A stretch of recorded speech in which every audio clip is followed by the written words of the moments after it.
And we're starting a brand new teaching series called Joyfully Attached. We've got some lovely branding. Thank you, Sarah.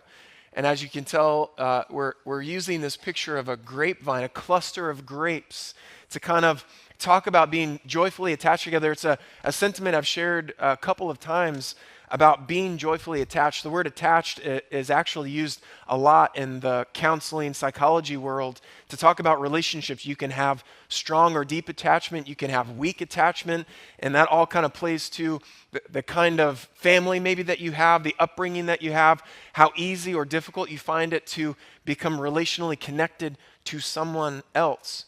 And in this series for the next few weeks, for the month of February, we're going to be looking at how God made us. And specifically how God made us in contrast with what's normal in culture. The isolation, the individualistic kind of culture that we live in. But how God made us, how God made our brains to function, what that information reveals about how we grow in our faith.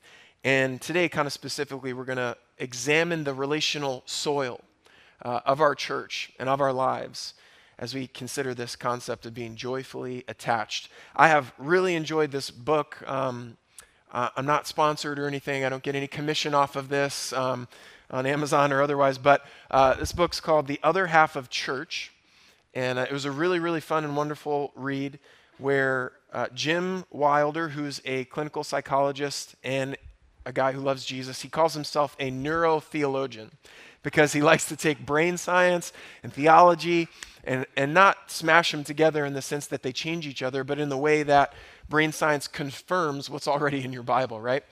And then Michael Hendricks is a pastor, a guy like me, who got saved. In fact, Michael Hendricks got saved when a lot of the core members of this church that planted the church got saved in the 70s, gave their lives to Jesus, had kind of this radical turnaround in their lives where they became a part of a valuable, loving community, like a local church family like this. But he said, I noticed something that as I grew and as I got older, 5, 10, 15 years into my faith, my growth started to plateau. And as a pastor trying to help other people grow in their spiritual formation and their maturity, I noticed there were inconsistent times where I didn't know how I could really help someone. They had a desire to grow, but I couldn't always give them the right answers or the right formula. Sometimes it would work, sometimes it wasn't. Well, then he met Jim Wilder and began to open up all of this information about our brains and brain science and what it teaches us about how we grow. And that's some interesting things that I'll be sharing with you, some quotes and things out of this book over the month. You can grab it and read it if you're a reader like me, or listen to the audiobook if you're like that, or just read the Cliff Notes. I don't know what you want to do, but I'll be sharing some quotes. But in the book, Michael Hendricks, who again, his background is a pastor like me, he's not a brain scientist like Jim Wilder is, but he shared a story that I found really interesting. He talked about when he and his wife got married and bought their first house. And they planted a garden in the back of the house where he planted tomatoes. He said the first year, his harvest of tomatoes was insane. It exploded with hundreds of perfect, wonderful, red, ripe, amazing tomatoes. And there are some wonderful family members in this church who grow things and like to share them, because when you have an exploding harvest, it's more than you can handle and you have to share it or it's going to go bad, right? Which is really beautiful. But he said over the years after that first year, he noticed the tomatoes would decrease year over year. And every year he'd have a few less and a few less and a few less, until finally one summer came and he only had a handful of tomatoes from the same garden, the same everything. He said, I didn't know what was going on. I was planting the same, watering the same, but my mistake, I found out, was that I was neglecting the soil. The soil was becoming depleted. I was expecting the same fruit and the same results that I had at first, and I didn't realize that some of the nourishment and nutrients in the soil were missing to give me the fruit and the results that I was looking for. So when I began replenishing the soil, he said, with fertilizer and other things, the health and the harvest increased again. And I want to just ask you a question this morning right off the bat to sort of set the table for what we're going to talk about today and what we're going to talk about together. Have you ever felt that way in your discipleship to Jesus?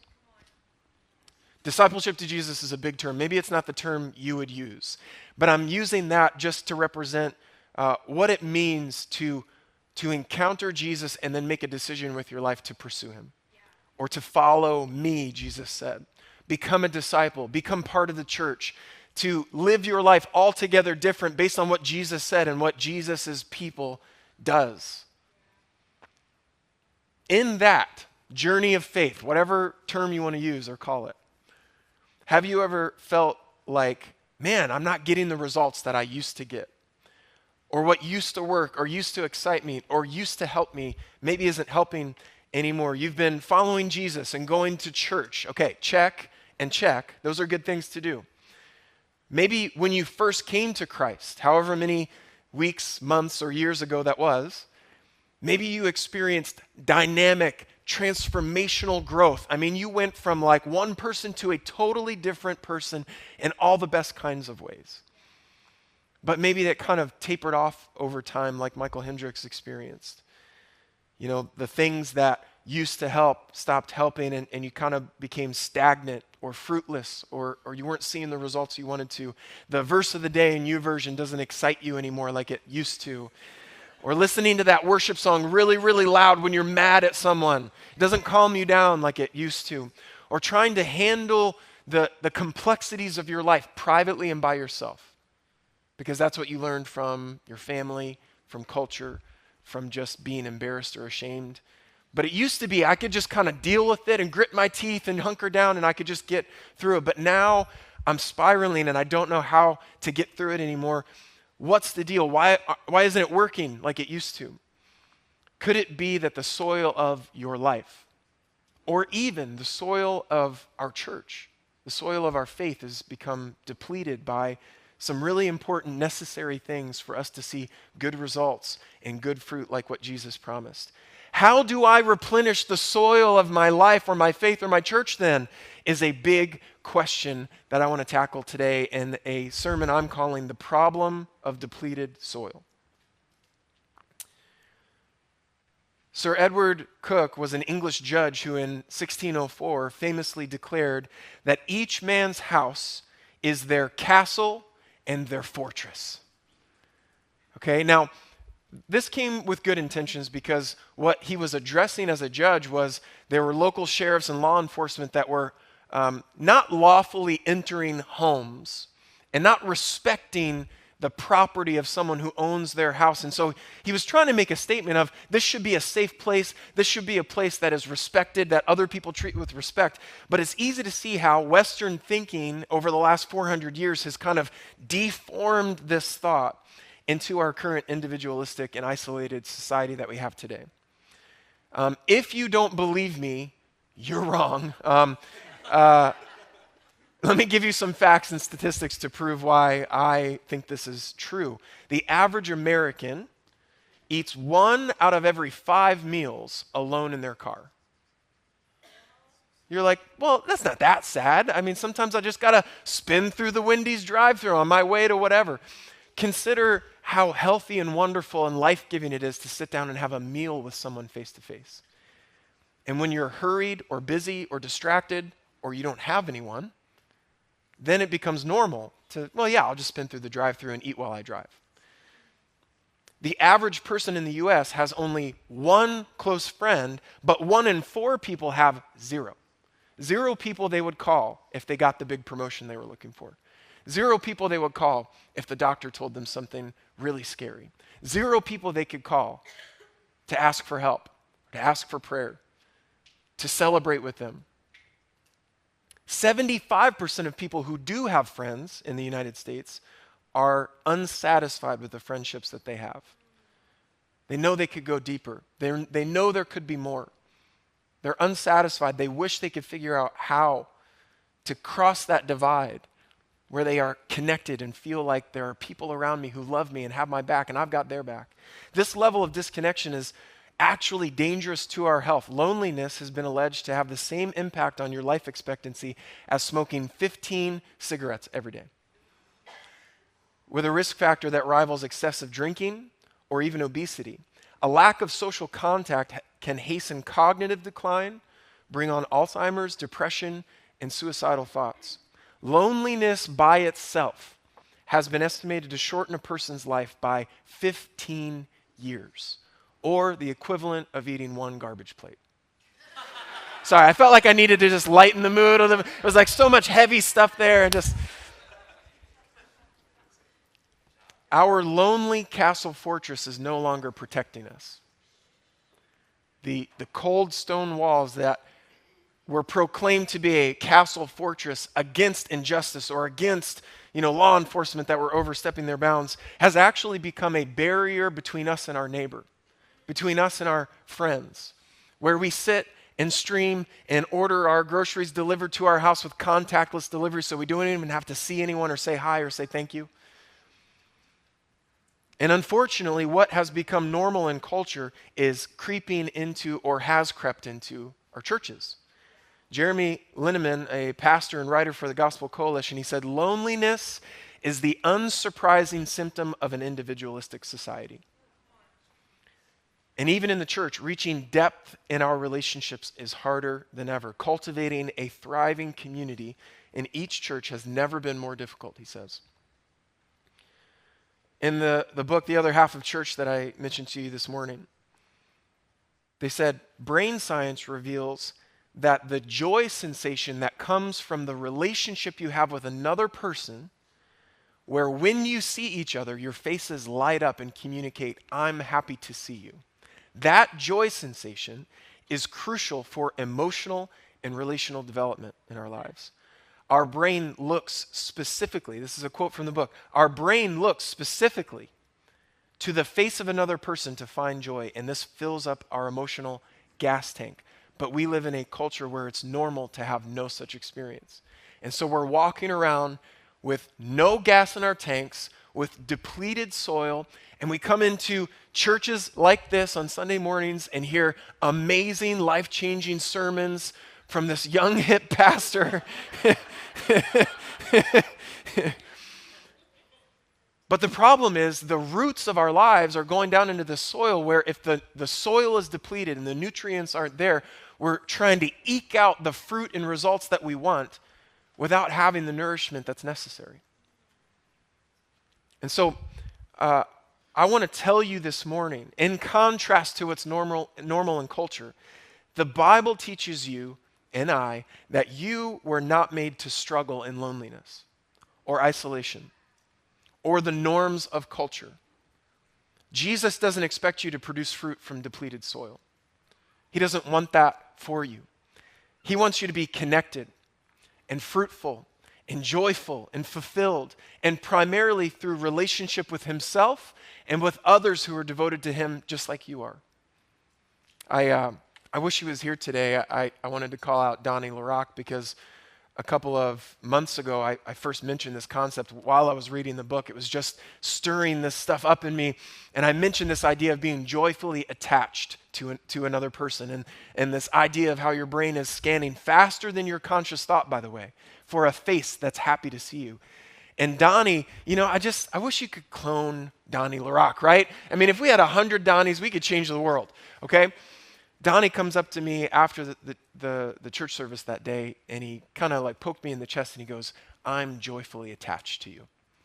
And he has greeted me that way every time I've seen him ever since. It's wonderful, isn't it? And Donnie and Beth are over in London right now, across the pond, as they say, visiting their daughter and the family there. They'll be back with us in 4 weeks. It's like been so long since I've seen. Like my man that I'm joyfully attached to, I'm missing that, right? But Jesus wants you to have that in your life, that kind of presence, that kind of person. And maybe even more importantly, he's commissioned you to be that for someone else. So let's look at what the Bible says. I want to look at John 15, which is something we've looked at already a few times. It definitely ties into the grapevine or the cluster of grapes that we looked at this morning. But in John 15, Jesus is giving us some really important imagery for our lives, and specifically talking about the fruitfulness of your life. I want to read a few verses together, mainly starting in verse 4, but I want to make sure you understand the context. In verse 1, Jesus said, I am the true vine. In verse 4, he says, remain in me, or abide in me is another word. and I in you. Right away, we've got this imagery, this language about connection, right? Not let's hang out in a couple weeks and then not see each other for a while. Not listen, isn't it crazy that the technology around us creates the opportunity for us to be more connected than ever? Did you know driving and flying around the country is more accessible to us than ever? And we are communicating and visiting our family less than ever.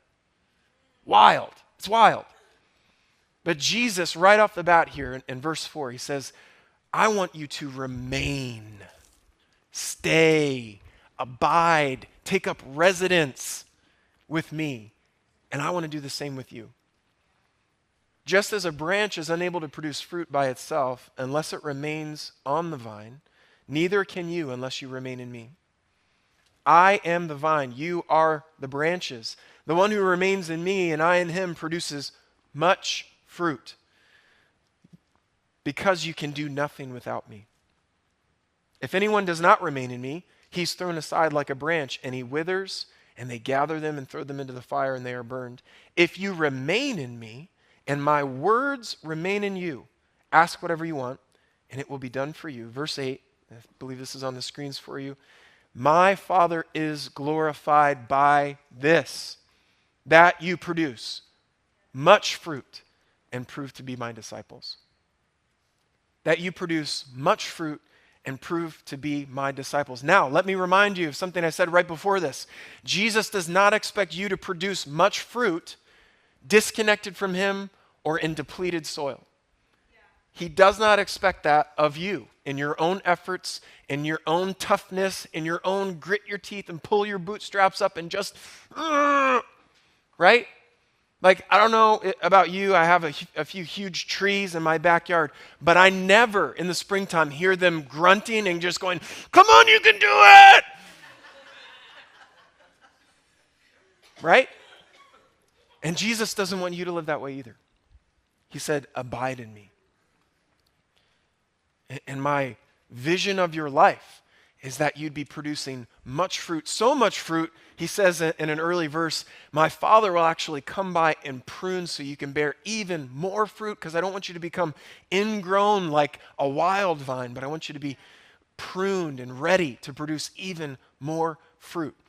He wants you to be fully developed, mature, victorious over sin, finding and sharing answers for life's issues in your connection to Jesus, like a branch connected to a vine. Not underdeveloped, not trying harder but falling short, but to be joyfully attached to him and to others who are devoted to him. That's why in several places in the scriptures, for example, John 13, Jesus said this, by this everyone will know that you're my disciples, if you love one another. John 15, a little bit later than what we were just reading. My command to you is this, love each other as I have loved you. You can do a little math there. In another place, Jesus said, the world has never known a greater love than when a person lays down his life for his friend. And that is the very thing Jesus came to do that we celebrated with communion. Thank you, Pastor Mark, this morning. We got to celebrate that together, as the early church has for thousands of years celebrated communion, celebrated that fact. Jesus came to show us the greatest version of love the planet has ever known.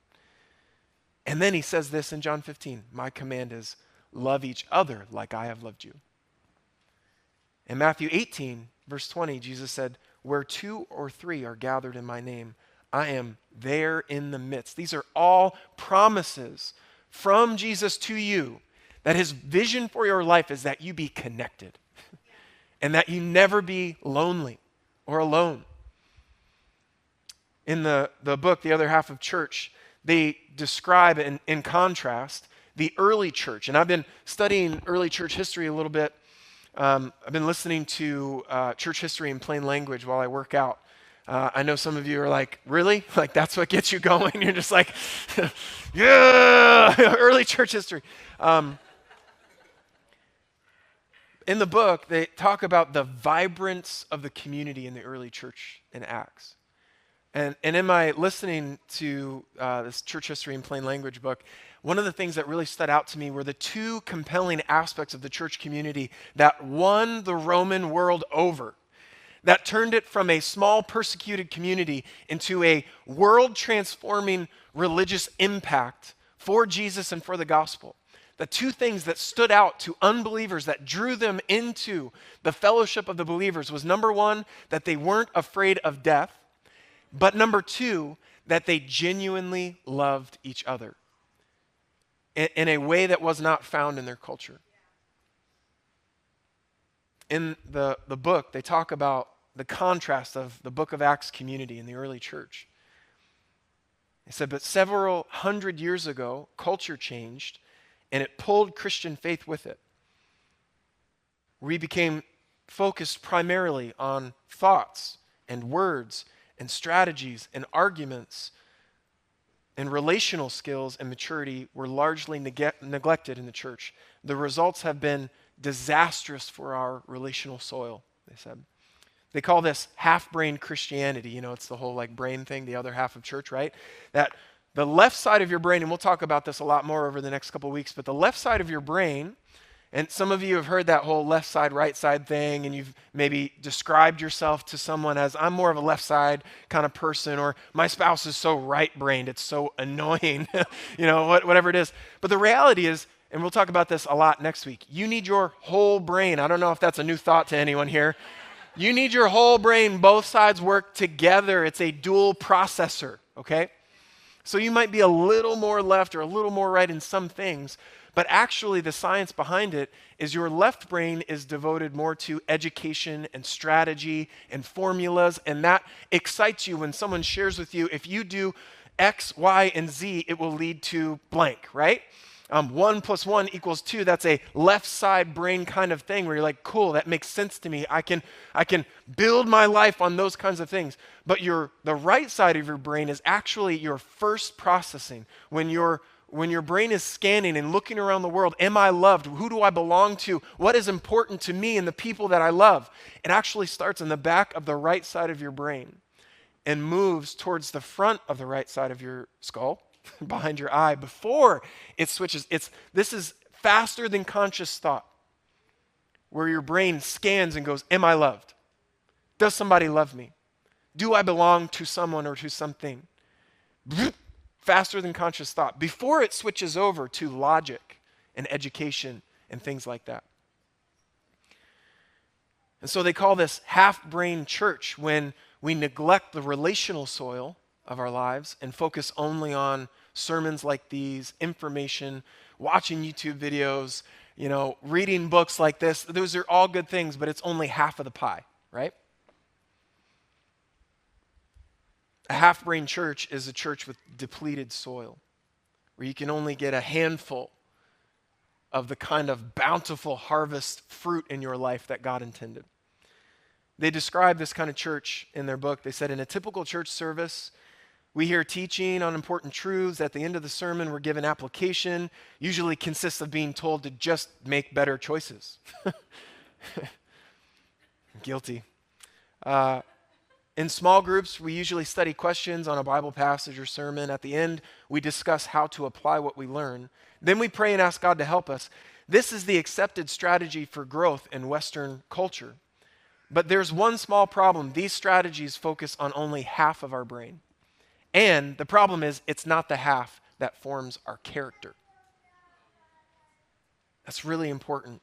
Again, we'll get to more of that as we go on, but they emphasize half-brain church really focuses on beliefs and doctrine and willpower and strategies. Again, all good things, not things we should forget about, but it neglects loving attachment, joy, emotional development, and identity. And ignoring these creates Christians who believe there's a God who loves them, but they have a difficulty experiencing it in their daily lives. It becomes information on the left side of your brain, but not deep-rooted belief on the right side. And you become a half-brained Christian, which is tragic. Now, loneliness is normal in our culture, and we're kind of getting used to it. And in fact, we kind of bristle at the thought of bringing somebody in or too close. I was talking to someone a couple weeks ago, actually in church, and my observation after talking to them was they were raised different. And I mean it in a great way. Like, they were confident, they made eye contact, they stood really close to me, and I think of myself as pretty like social and mature in some ways. I've got room to grow, of course, but I'm out there. I'm mixing it up, okay? And even I was kind of like, man, back up. You're like in my space right now, okay?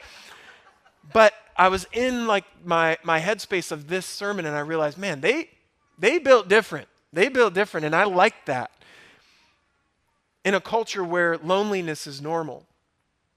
But what's normal in our culture is actually dangerous. I told you that already, right? And loneliness has the same impact on us as obesity or excessive drinking alcohol or smoking 15 cigarettes a day. Those are all things that if you cared about someone, you'd say, don't do those things, right? But how do you tell someone, don't be lonely? The danger is that you and I might be starved from something or some things or someone that would give us incredible joy, which is the fuel for your brain, particularly the right side that builds character, is the joy you have from being in relationship, being connected to someone else. That's how you grow. When you build that character and when your brain is processing, this is someone who loves me, and this is the kind of thing they care about and that we care about together, and you begin to have this sense of identity on the right side of your brain, not just the left side. You find that you're connected to a purpose and a person, and his name is Jesus, and that he has a people, and they call themselves Christians. And all of a sudden, you find that you're a branch connected to a vine. You're not just isolated, alone, cut off, thrown into the fire. In that connection, you enjoy joyful attachment to others who are devoted to Jesus like you are. See, the world around us wants to normalize the lonely castle fortress with self-reliance, private, isolated religion. Listen, you have your God, do whatever you do on Sundays, just keep it to yourself, right? That's something we're being told with a lot of pressure in our world. We don't talk to our neighbors. We just kind of get out of our cars and zip to our front doors. We don't help each other and depend on each other like we did hundreds of years ago. Even our churches are more reflective of our culture than we are of Jesus when it comes to things like this. And I just would have to ask, is this good for us? No, it's not good for us. Is there a better way? Yes, there's a much better way. The Bible describes followers of Jesus as being connected to him in a life-giving, nourishing relationship. Never abandoned, that's his promise. Never forsaken, another promise from Jesus. And no longer orphan. Thriving in connection to him and devoted to each other. That's the word used in your New Testament in Acts, particularly in chapter 2. And it says, they devoted themselves to the scriptures, to gathering in the temple, to breaking bread. It says they saw each other every day. Wow. Now, listen, I don't have a plan for you as your pastor to be here every day necessarily. But I think there's more for us than what we're doing right now. It says they devoted themselves. They had meals together. They met each other's needs. And they loved each other just like Jesus commanded. Which story is more beautiful to you? The loneliness that our culture says is normal, or the normal New Testament church experience that we read about? I think it's pretty obvious. I hope that I've kind of whetted your appetite today. I don't know if it's whetted a word, Pastor Mark. I don't know. You're in the front row today, so I feel a little extra insecure. No, I'm just kidding. I think it's pretty obvious which story is more beautiful, right? Now, for a long time, if I could get vulnerable before I kind of close and shift gears here. For a long time, I really wanted to work out and get fit. And in a lot of ways, I still want that. I haven't arrived, okay? But I wanted to be healthy for sure, but I also wanted to look better, feel stronger, be stronger, right? And I developed some really unhealthy habits as a teenager. I would just kind of sit down and not do much and not be very active and consume a lot of really bad food. And when you're 13 and you sit down and eat a whole bag of Doritos, it's kind of cute, right? You're just like, look at that fat little kid going through puberty. Isn't that cute? And he's so awkward, you know? But when you're 23 or 33, it's more concerning than cute to sit down and eat a whole bag of Doritos. And I could eat a whole bag of Doritos still, okay? In college, I wanted to overcome these unhealthy habits I had developed and change my life. And specifically, I wanted to get fit. I wanted to get healthy. And in college, I had access to a gym. The problem was I didn't have any friends who were fit. And so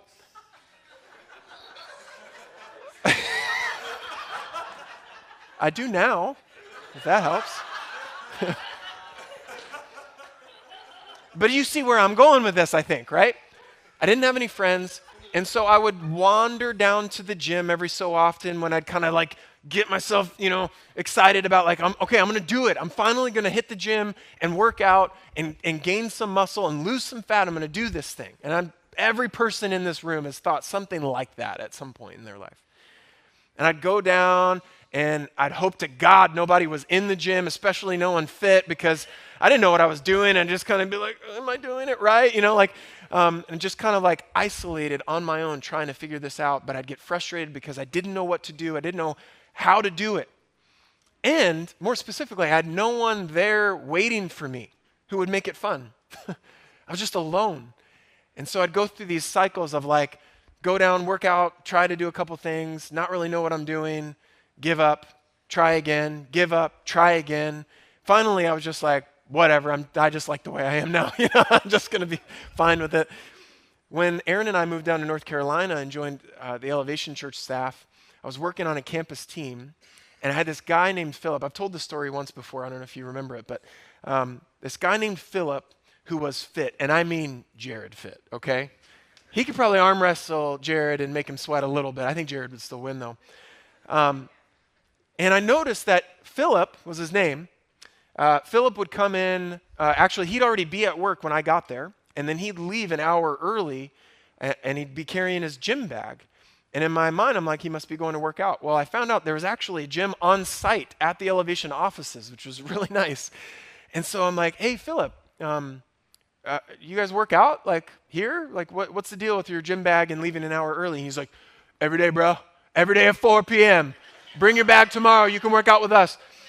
I'm like, kind of intense. Okay. I didn't bring my gym bag the next day or the day after or for a couple of weeks. But you know what Philip did? He pestered me every day. Every single day, he'd be like, you bring your bag, bro?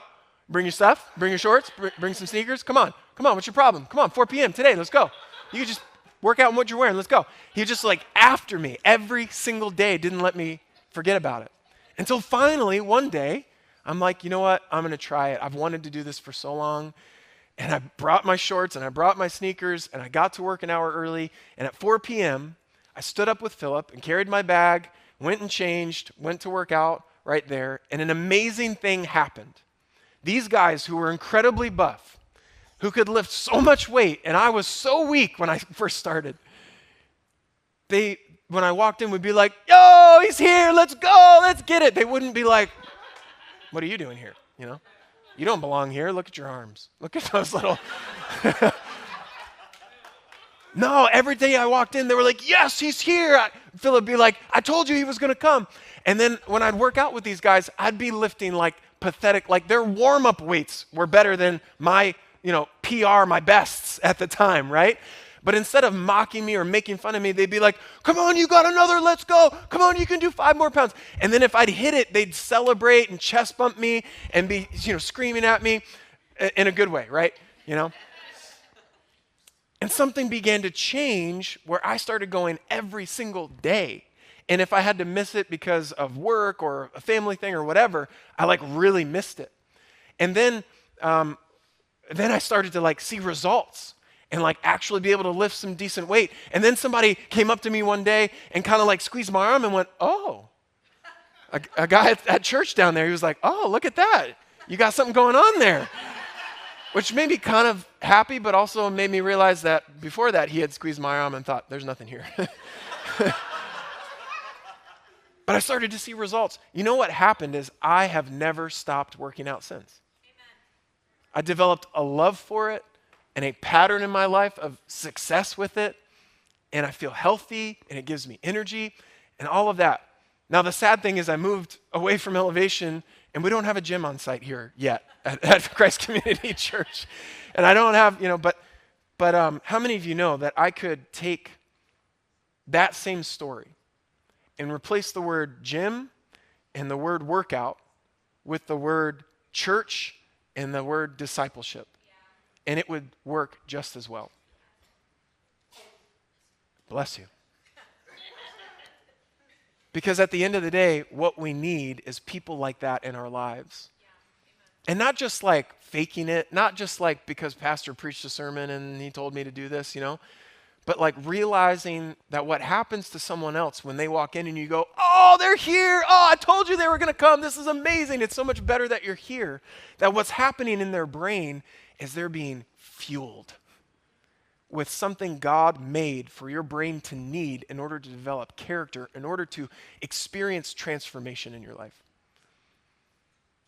That when you do that for someone, you are adding nourishment to their soil so that their life can be fruitful in Christ, the way they were designed to be and made to be. Before we kick things over, I just want to read this quick final quote from the book. In the other half of church, talking about John 15, which we read already, Jesus uses the analogy of a branch and a vine to explain our relationship to him and the Father. I am the vine, you are the branches. We're rereading some of these verses here. If you remain in me and I in you, you'll bear much fruit. Apart from me, you can do nothing. As the Father has loved me, so I have loved you. Now remain in my love. My command is this: love each other as I have loved you.